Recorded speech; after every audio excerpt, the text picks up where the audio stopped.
ये एपिसोड भी स्टार्ट होता है बिल्कुल उसी सीन से जहाँ पर हम देखते हैं कि लीडर होंग, वॉरियर ली शन और लुओ फेंग तीनों ही यूनिवर्सल मर्सनरी फोर्स एग्जाम देने के लिए वर्ल्ड मास्टर लेवल वर्ल्ड के अंदर इंटर हो जाते हैं। जब वो उस गेट के अंदर इंटर हो जाते हैं तो वहाँ वो एक पोर्टल के थ्रू होते हुए दूसरे वर्ल्ड में पहुंच जाते हैं। वहाँ पर पहुंचते ही हम देखते हैं कि वो बड़ी तेजी के साथ जमीन के ऊपर गिरते हैं। फेंग खुद को संभालते हुए कहता है, इसमें तो बहुत दर्द हुआ। और फिर वो अपने दूसरे टीम मेंबर से पूछता है, क्या आप सब लोग ठीक हैं? लीडर होंग, वॉरियर ली शन और बाकी सभी भी खुद को संभालते हुए कहते हैं, हाँ हम भी ठीक हैं। अब यहाँ पर लुओ फेंग को कुछ अजीब लग रहा होता है, इसलिए वो वहाँ की मिट्टी को उठाकर चेक करता है। जैसे ही वो उसको उठाता है तो वो कहता है, ये तो बहुत वजनी है। जिस पर बवाता लुओ फेंग को बताती है कि यहाँ की ग्रेविटी हमारी अर्थ से 3900 टाइम्स ज्यादा है। साथ ही वो यहाँ पर हमें एक एग्जाम्पल भी दिखाती है जिसमें लुओ फेंग ने नॉर्मल सा अर्थ का एक छोटा सा पत्थर पकड़ा होता है। वो उसे नीचे फेंकता है तो जमीन पर कुछ भी असर नहीं पड़ता। वहीं अगर वो ये पत्थर इस वर्ल्ड की ग्रेविटी फोर्स में छोड़ता है तो वो तो जमीन में एक बड़ा सा गड्ढा बना देगा। ये देखकर तो फेंग भी हैरान होता है। बवाता लुओ फेंग को बताती है, ऐसा इसलिए क्योंकि ये जो पूरा वर्ल्ड है ये यूनिवर्स की एनर्जी सोर्स को यूज करते हुए वर्ल्ड मास्टर लेवल वॉरियर के थ्रू बनाया गया है। यहाँ की जमीन, बजरी, पत्थर और बाकी भी सारी चीजें जो भी इस वर्ल्ड में एग्जिस्ट करती हैं, ये सब यूनिवर्सल एनर्जी सोर्स से इन्फ्लुएंस्ड हैं।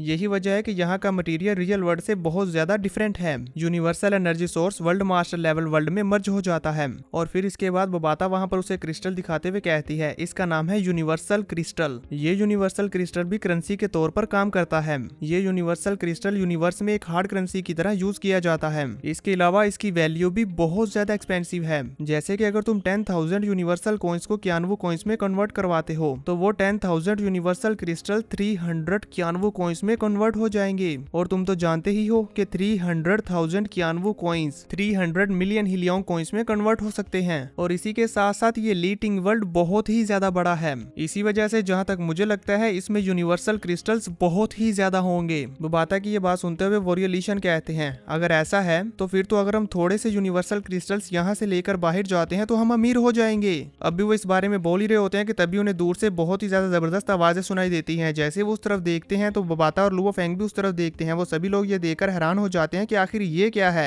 फेंग अपनी स्पिरिचुअल पावर को यूज करते हुए उसे देखता है तो उसे दूर से ही मालूम हो जाता है और वो ये देखकर काफी ज्यादा हैरान हो जाता है और हैरानी के साथ अपने सभी टीम मेंबर से कहता है, ये तो डेथ सैंडस्टॉर्म है, जल्दी से भागो यहाँ से। वो सभी लोग बहुत ही तेजी के साथ वहां से फ्लाई करके जाने लगते हैं, पर इतने में ही हम देखते हैं कि वो सैंडस्टॉर्म उनके पास पहुंच चुका होता है। भागते हुए रास्ते में लुओ फेंग बताता है, मैंने लीटिंग वर्ल्ड से रिलेटेड डाटा की छानबीन की हुई है। ये डेथ सैंडस्टॉर्म 3 बिगेस्ट डेंजर्स में से एक है, लेकिन उस डाटा में मुझे इसकी अपीयरेंस का कोई भी पैटर्न नहीं मिला और इसलिए मैं नहीं जानता कि ये अचानक से यहाँ पर कैसे आ गया। और अचानक से आया तो आया, लेकिन ये इतना बड़ा तूफान है, इसके ऐसे यहाँ पर अचानक से आ जाने की वजह से हम लोगों के लिए बच पाना भी काफी ज्यादा मुश्किल होगा। फेंग यहाँ पर ये बता रहा होता है कि साथ ही हमें दिखाया जाता है कि उस सैंडस्टॉर्म में बाकी दूसरी टीम फंस चुकी होती है, जो कि फेंग के साथ ही यहाँ पर एग्जाम देने के लिए आई हुई थी। उन टीम्स के कुछ मेंबर्स उस सैंडस्टॉर्म में फंस चुके होते हैं और हम देखते हैं कि वो सैंडस्टॉर्म तो वहाँ पर उन्हें अपने अंदर फंसाते ही, पलक झपकते ही वहाँ पर जान से मार डालता है। लीडर होंग, वॉरियर ली शन ये नजारा अपनी आंखों के सामने भागते हुए देख रहे होते हैं। ये देखकर वो काफी घबरा जाते हैं और लुओ फेंग को भी इस पर काफी ज्यादा गुस्सा आ रहा होता है कि हम यहाँ पर कितनी बुरी सिचुएशन में आते ही फंस चुके हैं। इसीलिए वो चिल्लाते हुए अपने सभी टीम मेंबर से कहता है, जल्दी से इस जगह से पूरी स्पीड के साथ निकलो, नहीं तो फिर हम भी यहाँ पर जान से मारे जाएंगे।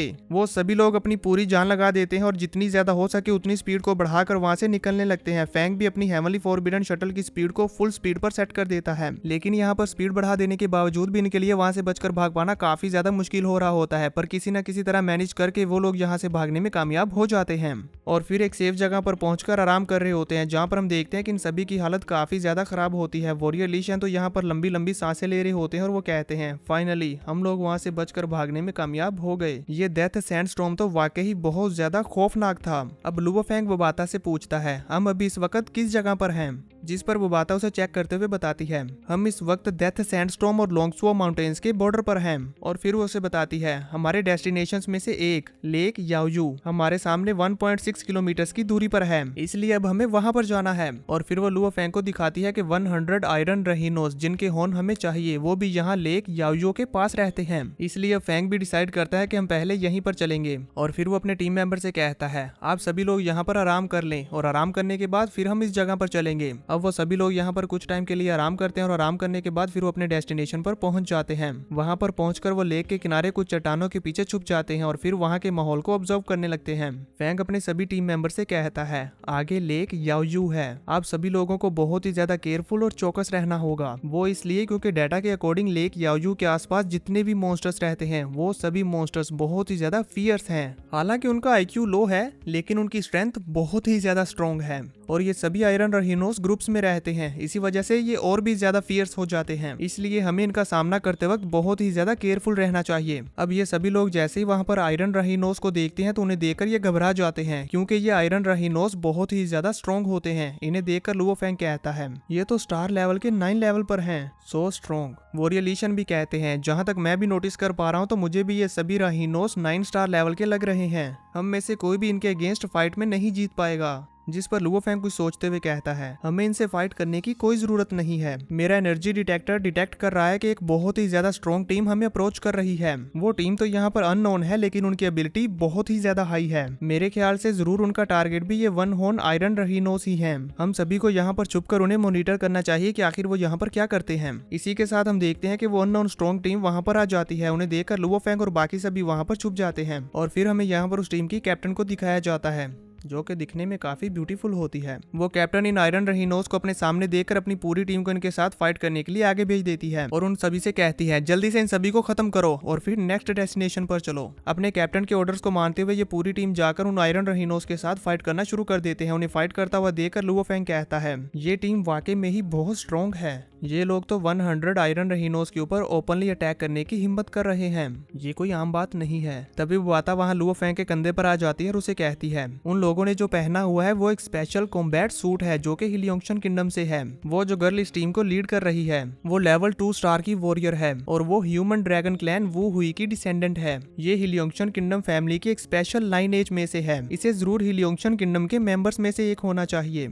इनकी इस बात के कंप्लीट होते साथ ही दूसरी तरफ हम देखते हैं कि उस पूरी टीम ने 1 हॉर्न आयरन रहीनोस के पूरे ग्रुप को वहां जान से मार डाला था और फिर वो टीम वहां से एक आयरन रहीनो के हॉर्न को कलेक्ट करते हुए अपने कैप्टन से कहता है 9th प्रिंसेस हमें जो मटेरियल कलेक्ट करना था हमने वो कर लिया है। जिस पर उनकी प्रिंसेस कहती है ठीक है अब चलो यहाँ से। इसके बाद वो सभी लोग वहां से अपने नेक्स्ट डेस्टिनेशन की तरफ चले जाते हैं। 9th प्रिंसेस सुनकर लुओ फेंग सोचने लगता है, ऐसा लगता है कि वो वाकई में ही हिलियोंगशन किंगडम की मेंबर है। अब इसके बाद लुओ फेंग और उसकी पूरी टीम उस जगह पर जाती है जहाँ पर दूसरी टीम ने इन आयरन रहीनोस को जान से मारा था। वहां पर पहुंचकर लुओ फेंग इन रहीनोस की हालत को देखते हुए कहता है हालांकि ये 1 हॉर्न आयरन रहीनोस इस एग्जाम के मेन टारगेट हैं, लेकिन फिर भी इन्हें इस तरह से जान से मारना भी ठीक नहीं है जिस तरह से वो लोग इन्हें बेरहमी के साथ मार कर गए हैं। इसके अलावा वो लोग इतनी जल्दी में थे कि उन्होंने सभी रहीनोस के हॉर्न को कलेक्ट ही नहीं किया और फिर इसके बाद लुओ फेंग वहां पर पड़े हुए सभी रहीनोस के हॉर्न्स को कलेक्ट कर लेता है और अपनी स्पेस रिंग के अंदर रख लेता है। तभी वॉरियर ली शन वहां पर आते हैं और कहते हैं थर्ड ब्रदर आपकी प्रॉफिट लेने की ट्रिक तो बहुत ही ज्यादा अच्छी है।